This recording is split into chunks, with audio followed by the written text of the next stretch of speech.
Des ruines sont tout ce qui reste de la maison de Haag suite à l'incendie ravageur qui s'est produit dans la nuit du 23 juin dans son quartier aux 67 hectares. Haag habite ce quartier depuis toujours. Aujourd'hui, il n'a quasiment plus rien.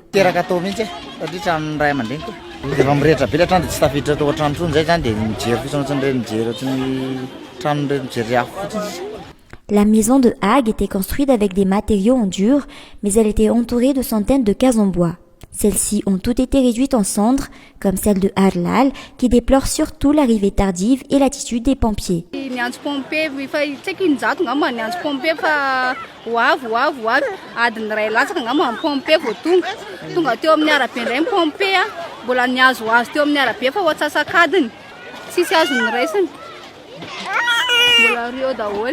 Ils sont plus de 1600 à avoir perdu leur maison selon le rapport des autorités.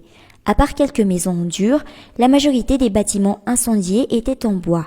Des constructions qui étaient là depuis plusieurs années, ne respectant aucune norme de sécurité ni aucune règle d'urbanisation. Les bâtiments étaient collés les uns aux autres, facilitant la propagation de l'incendie.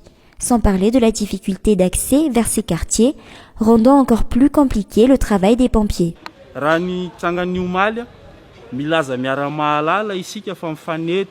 Ny toerana misy an'ireo trano ireo. Ny lalanan'ny code de l'urbanisme dia napetraka mba ametrahana fenitra mampiena ny loza mety hitranga indrindra ny afo ary ihany koa ampisy toerana fonenana mahasalama ho an'ny tsirairay. Izay ny fototry ny code de l'urbanisme. Rehefa tsy manaraka an'ireo fenitra ireo zany ny trano atsangatsika dia manamora. Des quartiers comme ceux de 67 hectares, il y en a des dizaines à travers toute la capitale.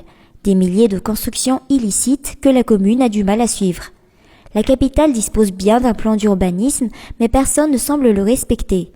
Maro zany tsy fanajana ireo resaka drafim-pandaminana ny tanàna izay efa voafaritra. Izay mpitantana fandimby rehetra teto amin'ny commune dia anisan'ny ady izay. Ny hoe mba hampanajana izay drafim-pandaminana efa misy.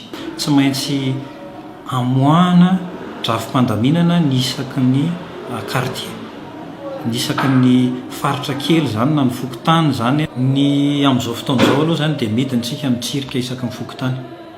Ny isaky ny boriboritany mijery. Mampiantso an'ireny olona ireny izay manao fanorenana tsy ara-dalàna miangavy an'zareo mba hanatanteraka n'izany hoe hanao fangatahana amin'ny fomba ofisialy etỳ amin'ny commune mba azo fahazoan-dalana. La commune d'Antananarive s'est récemment dotée d'un nouveau plan d'urbanisme qu'il va falloir respecter. Haag, dans tous les cas, va reconstruire son chez lui sur ce même endroit. Anay mihitsy le izy dia tsy maintsy hoe mbola eo tsy ny mandinika hoe ahoana tsoana ny atao fa tsy maintsy ahety ihany ka satria anay mihitsy ty.